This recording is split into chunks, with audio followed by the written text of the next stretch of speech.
यो ब्रह्माणं विदधाति पूर्वं यो वै वेदांश्च प्रहिणोति तस्मै तं हदेवमात्मबुद्धिप्रकाशं मुमुक्षुर्वै शरणमहं प्रपद्ये।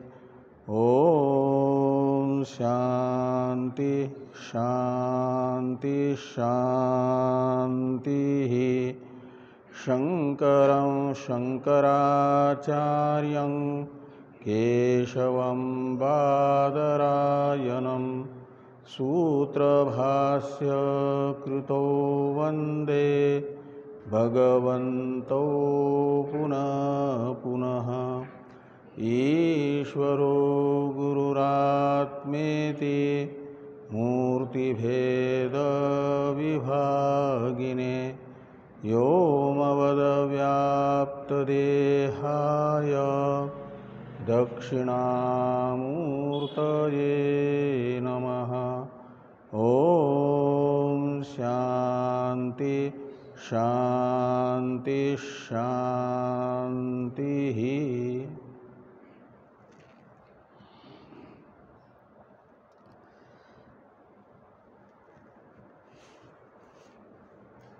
तत्वबोध नामक प्रकरण ग्रंथ का विचार हम लोग कर रहे हैं। भगवान शंकराचार्य जी के द्वारा विरचित अनेक प्रकरण ग्रंथों में से प्रसिद्ध तत्वबोध नामक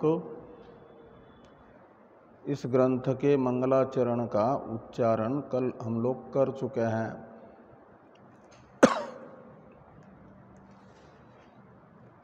आज मंगलाचरण का विचार हम लोगों को करना है।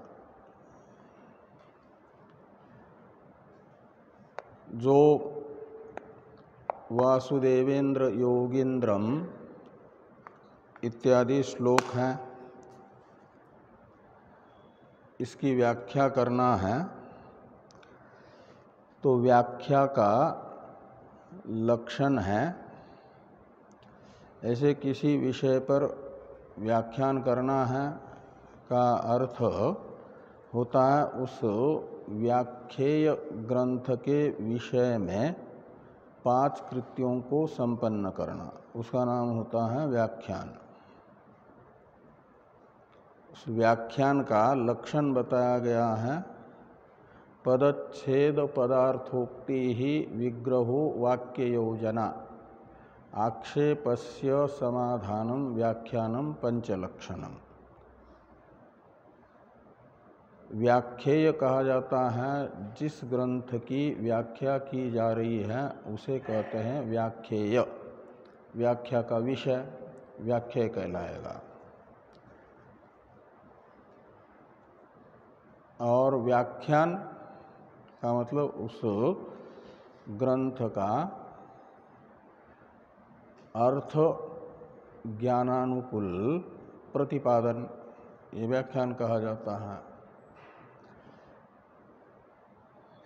तो उस व्याख्यान का लक्षण क्या होगा? तो पहले किसी भी व्याख्या ग्रंथ के अर्थ को समझने के लिए उस व्याख्येय वाक्य में कितने पद का प्रयोग हुआ उसे समझना, उसे पदच्छेद कहा जाता है। पदच्छेद। तो यहाँ पर 8 पद हैं। पूर्वार्ध में इस श्लोक के 4 और उत्तरार्ध में 4। पूर्वार्ध में 4 हैं। पहला है वासुदेवेंद्र योगींद्रम, और दूसरा है नत्वा, तीसरा ज्ञानप्रदम और चौथा गुरुम। ऐसे ये 4 पद हैं पूर्वार्ध में। और उत्तरार्ध में 4 पद हैं। पहला है मुमुक्षुणाम, दूसरा है हितार्थाय, तीसरा है तत्वबोधो और चौथा है अभिधीयते। ऐसे पूर्वार्ध में 4 और उत्तरार्ध में 4 मिलकर के कुल 8 पद हैं इस श्लोक में। पदच्छेद होने के बाद पदार्थोक्ति, ये द्वितीय कृत्य माना जाता है। पहला कृत्य है व्याख्यान का पदच्छेद। जिस श्लोक की व्याख्या की जा रही है उस श्लोक में कितने पद श्लोककर्ता के द्वारा प्रयुक्त हैं वो सब समझ लिया। तो फिर उन पदों के अर्थ का कथन पदार्थोक्ति कहलाता है। पद हैं ये जो बताए गए वे, और पदार्थ कहा जाएगा इन पदों के अर्थ को पदार्थ कहते हैं। पदस्य अर्थः पदार्थ, और उक्ति ही शब्द का अर्थ होता है कथन। तो पदार्थोक्ति शब्द का अर्थ निकलेगा व्याख्या ग्रंथ में प्रयुक्त पदों के अर्थ का कथन। ये पदार्थ कथन हो जाएगा, पदार्थोक्ति नामक द्वितीय कृत्य। पदार्थ को समझने के लिए आवश्यक होता है पद का। संस्कृत में 2 प्रकार के पद होते हैं, वृत्त्यात्मक और आपके अवृत्त्यात्मक। फिर वृत्त्यात्मक पदों का भी अवान्तर 5 प्रकार हो जाते हैं, 5 भेद होते हैं। वो सब लघु सिद्धांत कौमुदी नामक ग्रंथ के पढ़ने पर समझ में आएगा।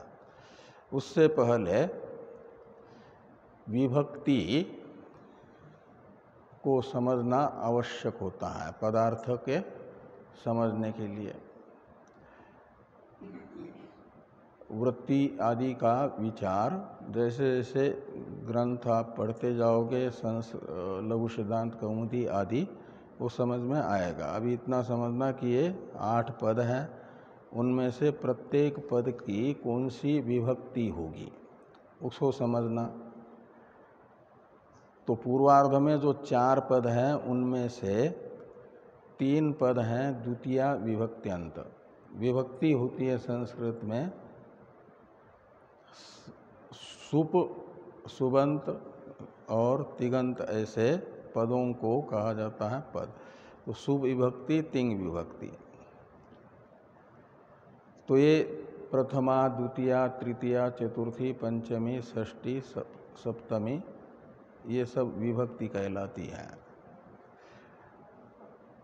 और क्रियापदों में तिंग विभक्ति होती है।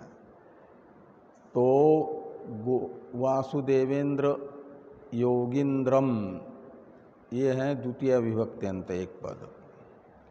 ज्ञानप्रदम और गुरुम, ये भी द्वितीय विभक्ति है। जिन्हें संस्कृत शब्दों के 7 विभक्ति के रूप समझ में आते होंगे तो उन्हें, जैसे रामः शब्द है एक ह्रस्व अकारांत, तो उसका द्वितीय के एकवचन में क्या बनता है? रामम। ऐसे ये तीनों के तीनों पद जो द्वितीयांत बताए हैं ना, उनमें से 2 पद हैं ह्रस्व अकारांत, वासुदेवेंद्र योगिंद्रम और ज्ञानप्रदम। ये दोनों रामम के तरह द्वितीयांत समझना। और गुरुम, तो ये भानु शब्द का होता है द्वितीय का एकवचन, जैसे भानुम, ऐसे गुरुम, ये भी द्वितीय है। और नत्वा, ये जो अव्यय कहलाता है, ये नत्वा, ये अव्यय विभक्ति है। तो इस प्रकार ये 3 हो गए द्वितीय विभक्त्यंत, 1 हो गया अव्यय पद। उत्तरार्ध में मुमुक्षुनाम, ये रामाणाम के तरह षष्ठी का बहुवचन है। हितार्थाय रामाय नमः, गणेशाय नमः जैसे होता है ऐसे हितार्थाय, ये चतुर्थी है। और तत्वबोध, रामः के तरह तत्वबोध प्रथम विभक्ति है। और अभिधीयते ये क्रियापद है, इसे 3 विभक्ति कहा जाता है। और जो क्रियापद होता है उसके अलग अलग 3 पुरुष हुआ करते हैं, प्रथम पुरुष, मध्यम पुरुष, उत्तम पुरुष। और संस्कृत में 2 प्रकार के वाक्य होते हैं, कर्तरी, 3 प्रकार के, कर्तरी प्रयोग कहा जाता है कर्ता, और कर्मणि और भाव में। तो यहाँ पर कर्म अर्थ में प्रयोग होने के कारण अभिधीयते ये विभक्ति कर्म अर्थ में आई हुई है। और जो कर्मणि प्रयोग होता है उसमें कर्म होता है प्रथमांत, कर्तरी प्रयोग होगा तो कर्म होगा द्वितीयांत, और कर्मणि प्रयोग होगा तो आपका ये जो कर्ता का वाचक पद होगा वो तृतीयांत होगा। यहाँ पर कोई तृतीयांत पद तो है नहीं। उत्तरार्ध में जो 4 पद थे उसमें से मुमुक्षुनाम षष्ठी है, हितार्थाय चतुर्थी है, तत्वबोध प्रथमा है, और अभिधीयते ये प्रथम पुरुष लट लकार एक वचन है, ऐसा कहा जाता है। ये सब व्याकरण की बातें, लेकिन व्याकरण बिना समझे मूल किसी भी वाक्य का अर्थ बिना फिर जिस भाषा का आप भाषा को समझते उस भाषा के अनुवाद को देखे बिना समझ में नहीं आता। और यदि व्याकरण आपको आता है, वाक्य रचना ठीक से आती है, तो बिना किसी अनुवादक के द्वारा किए गए अनुवाद का आश्रय लिए स्वतः उस मूल ग्रंथ का अर्थ निकालने में सामर्थ्य आएगा, निकाल सकते हैं। उसके लिए व्याकरण की जरूरत होती है। तो ये विभक्ति को आपने समझ लिया, तो इसके बाद तीसरा कृत्य आता है विग्रह। विग्रह होता है वृत्त्यात्मक पदों के अर्थ को बताने वाला वाक्य, विग्रह कहलाता है। तो वासुदेवेंद्र योगिंद्र यह पद है एक प्रकार से वृत्त्यात्मक पद। इसमें अनेक शब्दों का मिल करके, अनेक पदों का मिल करके एक पद होने का नाम होता है समास। तो ये समास रूप वृत्ति है। इसमें एक पहले था वासुदेव शब्द, फिर इंद्र शब्द, फिर योगी शब्द, और एक फिर इंद्र शब्द। ऐसे 4 अलग अलग शब्द थे, उन चारों का मिलकर के एक पद हुआ। तो वासुदेवेंद्र शब्द का अर्थ निकलता है गोविंद। वासुदेवेंद्र यानी गोविंद। और वासुदेवेंद्र योगी शब्द का अर्थ निकलेगा गोविंद के साथ, यानी परमात्मा के साथ जिसका अभेद हुआ है, जो वासुदेव शब्दित परमात्मा को अहम अस्मि इस रूप में प्रतिपल अनुभव कर रहा है, उसे कहा जाता है वासुदेवेंद्र योगी, यानी एक प्रकार से ब्रह्मज्ञानी। और इंद्र शब्द का अर्थ निकलता है जो श्रेष्ठ है, शिरोमणि है, राजा है। तो वासुदेवेंद्र योगी यानी परमात्मा का मैं के रूप में अनुभव करने वाले ज्ञानी।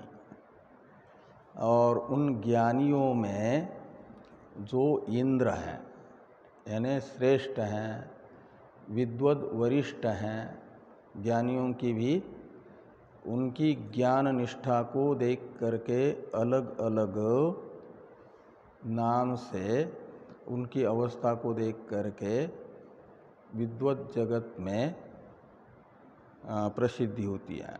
किसी को विद्वान कहते हैं, विद्वद वर कहते हैं, विद्वद वरिष्ठ। विद्वान है अभी अभी जिसे तत्वबोध हो गया, तत्व ज्ञान हो गया, अहम ब्रह्मास्मि ऐसा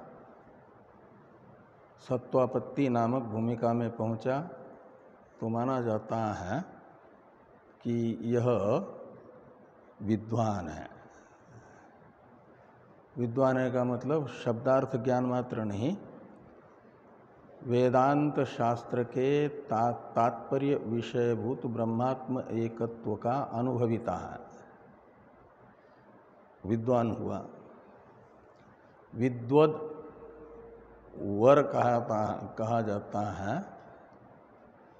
कि जो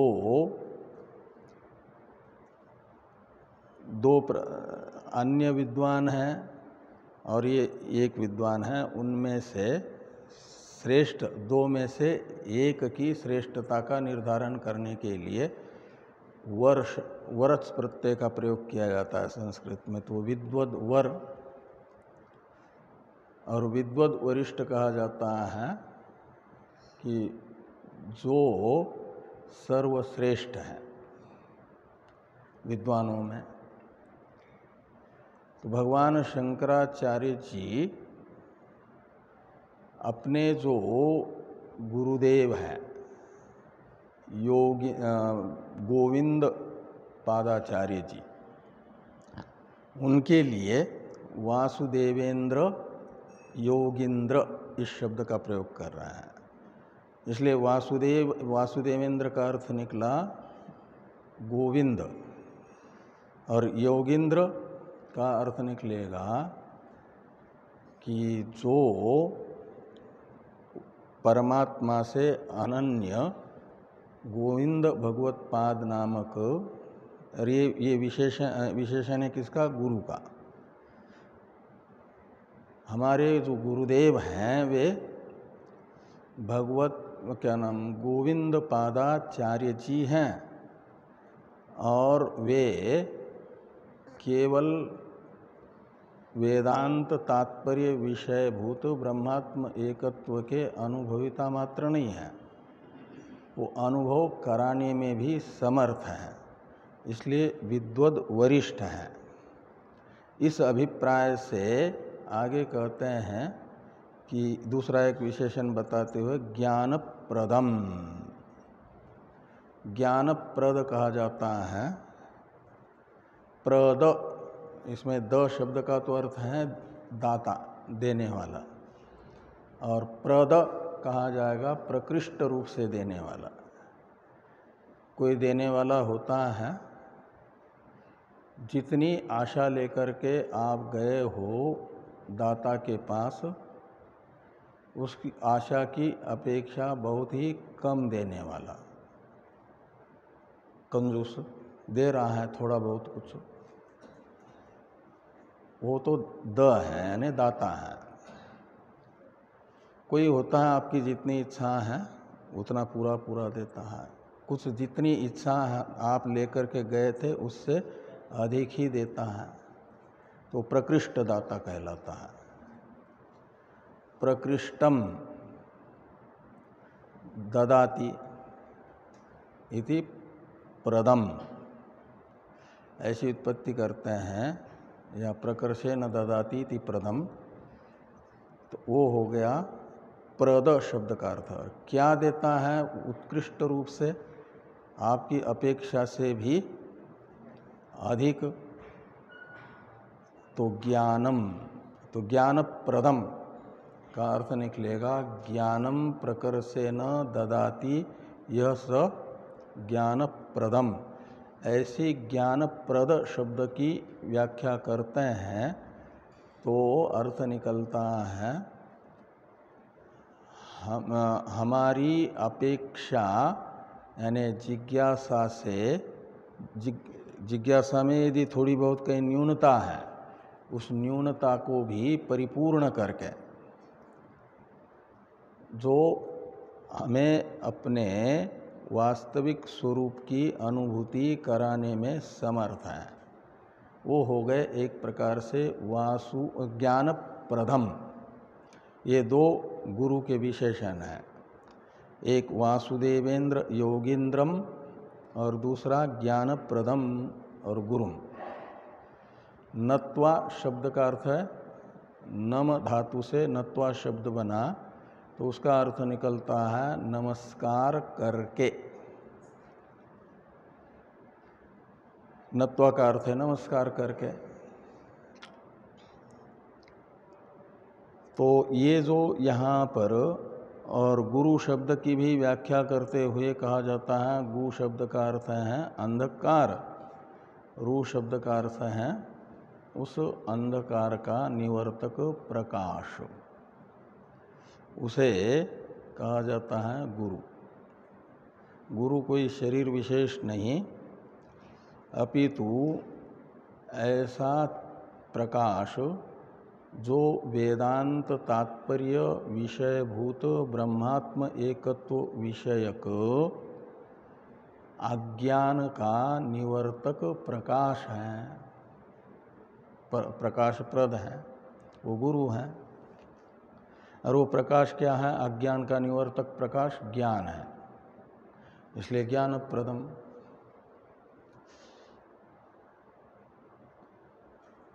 तो ये जो ज्ञान प्रदान करते हैं गोविंद पादाचार्य जी, उन्हें नमस्कार करके क्या कर रहे हैं? यानी नत्वा ये क्रियापद है, इसे पूर्ण क्रिया न करके अर्ध क्रिया कहा जाता है। और इस नत्वा का कर्म है नत्वा, यानी नमस्कार करके। किसको नमस्कार करके? तो गुरुम नत्वा। तो कैसे गुरु को नमस्कार करके? तो जो ज्ञानप्रद हैं, हमारी अपेक्षा के अनुरूप हमें वेदांत के तात्पर्य विषय की अनुभूति कराने वाले हैं, ऐसे गुरु को नमस्कार करके। उनका क्या नाम है और स्वरूप है? तो कहा कि वासुदेवेंद्र योगींद्र, यानी भगवत पादाचार्य जी हैं, गोविंद पादाचार्य जी हैं। उनको नमस्कार करके आगे क्या करने जा रहे हैं भगवान शंकराचार्य जी? तो कहते हैं तत्वबोधो अभिधीयते। तत्वबोध, तत्वबोध में तत्व शब्द का अर्थ होता है, कोश में तत्व शब्द दो अर्थ में प्रयुक्त होता है करके कहा गया है। तत्वम ब्रह्मणि याथार्थे का अर्थ है तत्व शब्द का प्रयोग ब्रह्म के लिए होता है, और तत्व शब्द का प्रयोग यथार्थ अर्थ में होता है, यानी वास्तविक स्वरूप। किसी भी वस्तु के वास्तविक स्वरूप के लिए तत्व शब्द का प्रयोग होता है। तो तत्व शब्द के दो अर्थ निकले, एक तो ब्रह्म और एक वस्तु का वास्तविक स्वरूप। तो तत्वबोध का अर्थ निकलेगा ब्रह्म ज्ञान।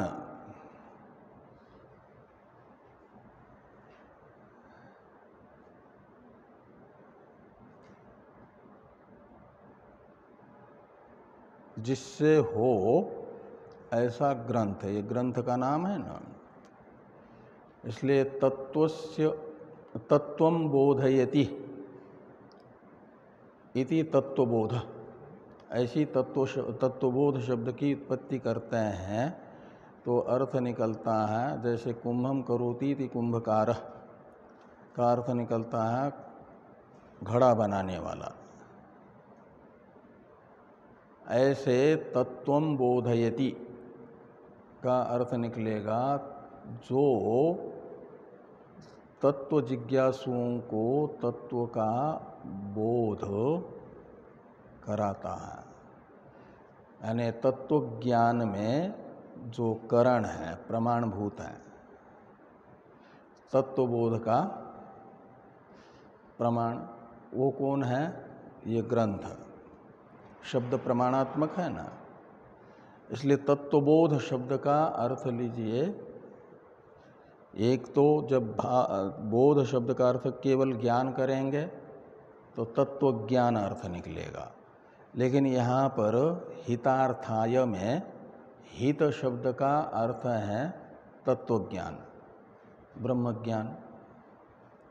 इसलिए तत्वबोध ये ग्रंथ का नाम होने से ग्रंथ को तत्वबोध शब्द से लेने के लिए ये अर्थ निकालिए कि तत्वज्ञान का साधनभूत जो प्रमाण, तत्वज्ञान का साधन होता है, ज्ञान के साधन का दूसरा नाम है प्रमाण। तो प्रमाण वो कौन है? तत्व में प्रमाण ये तत्वबोध नामक ग्रंथ। और अभिधीयते का अर्थ होता है कथ्यते, उच्यते। तो ये जो तत्वबोध नामक ग्रंथ का कथन किया जा रहा है, उपदेश किया जा रहा है, वो किस लिए किया जा रहा है? तो कहते हितार्थाय। हितार्थ, इसमें हित शब्द का अर्थ है आत्मज्ञान, तत्वज्ञान। और वह तत्वज्ञान है अर्थ यानी फल जिसका, या तत्वज्ञान रूप जो प्रयोजन है, ये कर्मधारय समास समझ लीजिए। तत्वज्ञान रूप प्रयोजन। और चतुर्थी है के लिए इस अर्थ में, तो तत्वज्ञान रूप प्रयोजन के लिए तत्वज्ञान के उत्पादक प्रमाणभूत तत्वबोध नामक ग्रंथ का उपदेश किया जाता है। ये हितार्थाय तत्वबोधो अभिधीयते का अर्थ निकलेगा। तो किसके हित यानी तत्वज्ञान, और वो तत्वज्ञान लेना मोक्ष का साधनभूत तत्वज्ञान, क्योंकि मनुष्य जीवन का पूर्णत्व है, मनुष्य जीवन की सफलता है आत्मज्ञान से ही होती है। अपने वास्तविक ब्रह्म रूप स्वरूप में अवस्थित होना ये मनुष्य जीवन का साफल्य है। और वो किससे होता है? तो गीता के 15वें अध्याय के अंतिम श्लोक में भगवान श्री कृष्ण ने कहा, ये तद बुद्ध्वा बुद्धिमान स्यात् कृतकृत्यश्च भारत। सफल होने का अर्थ है कृतकृत्य होना, कोई कर्तव्य शेष नहीं रहना। तो ब्रह्म का कौन सा कर्तव्य शेष रहता है? ब्रह्म कृतार्थ है, कोई भी ब्रह्म का कर्तव्य अपने लिए नहीं है, वो पूर्ण है। और उस पूर्ण स्वरूप को प्राप्त करने पर ही कृतकृत्य हो जाता है, फिर कोई कर्तव्य शेष नहीं रहता। और वो जो ब्रह्म भाव है वो सभी का स्वरूप होने पर भी उसको अभिव्यक्त करने वाला, उस ब्रह्म विषयक अज्ञान को निवृत्त करने वाला होता है आचार्य के द्वारा उपदिष्ट तत्वमस्यादि वाक्य। उसे प्रमाण कहा जाता है, शब्द प्रमाण।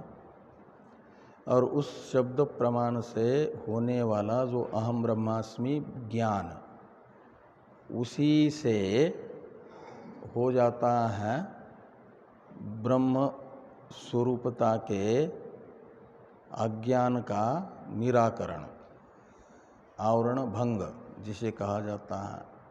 और वो होने के बाद जो हम थे वही हमारा स्वरूप थे, और तीनों काल में ब्रह्म ही है, लेकिन खाली अज्ञान के कारण अलग से प्रतीत होते थे, वो अज्ञान चला जाता है तो ब्रह्म रूपता की अभिव्यक्ति होती है, तो वो कृतकृत्य हो जाता है। वो किससे हुआ? ब्रह्म ज्ञान ने, आत्मज्ञान ने, तत्वज्ञान ने अज्ञान को दूर कर दिया और हम पूर्ण हो गए, कृतकृत्य हो गए।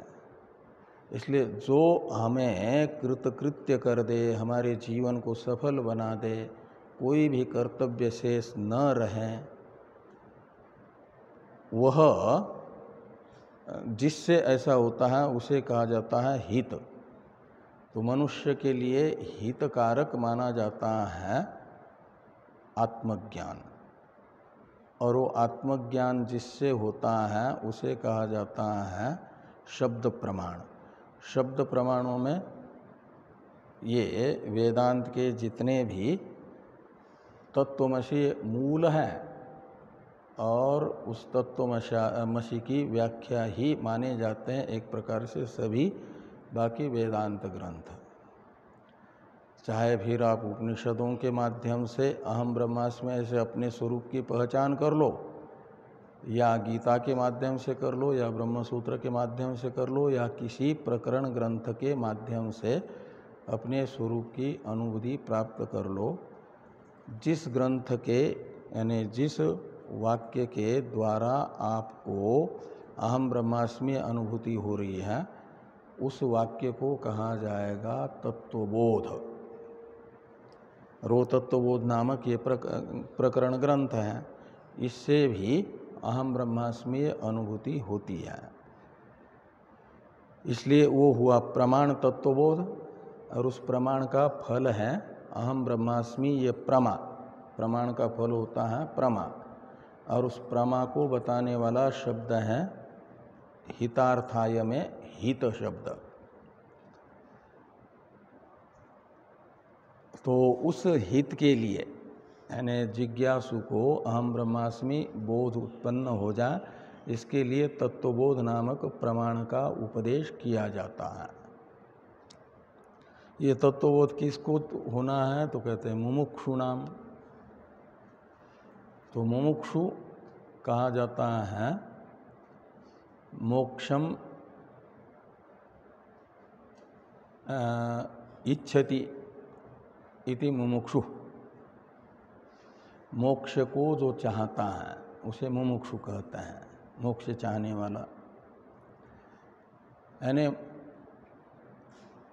साधन चतुष्टय संपन्न मुमुक्षु में, मुमुक्षुत्व जिसमें है यानी मुमुक्षा जिसमें है, मोक्ष को प्राप्त करने की, संसार बंधन से मुक्त होने की तीव्र इच्छा जिसमें है, वो है मुमुक्षु।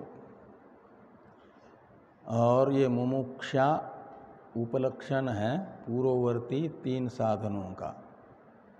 वो तीन साधन कौन? नित्यानित्य वस्तु विवेक, वैराग्य और शम दमादि षट संपत्ति, ये तीन, और चौथा मुमुक्षा।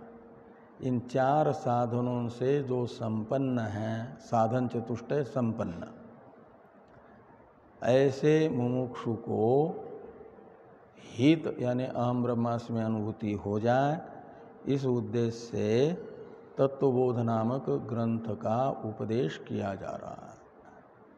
यह अर्थ निकलेगा। तो कुल मिलकर के इसका अन्वय देखिए, एक होता है वाक्य योजना। फिर तो वाक्य योजना में ऐसा लगा दीजिए, अभिधीयते का कर्ता होगा स्वयं ग्रंथ रचयिता भगवान शंकराचार्य जी है ना, उसका अध्यार करना होगा कर्ता के वाचक पद का। तो मया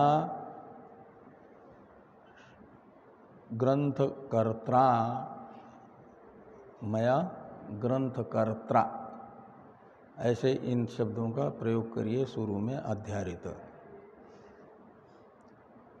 वासुदेवेंद्र योगींद्रम ज्ञानप्रदम गुरुम नत्वा मुमुक्षूनाम हितार्थाय तत्वबोधो अभिधीयते। ये हुआ इस श्लोक का अन्वय। अन्वय करने के लिए मया ग्रंथकर्ता इन दो पदों का अध्यार किया।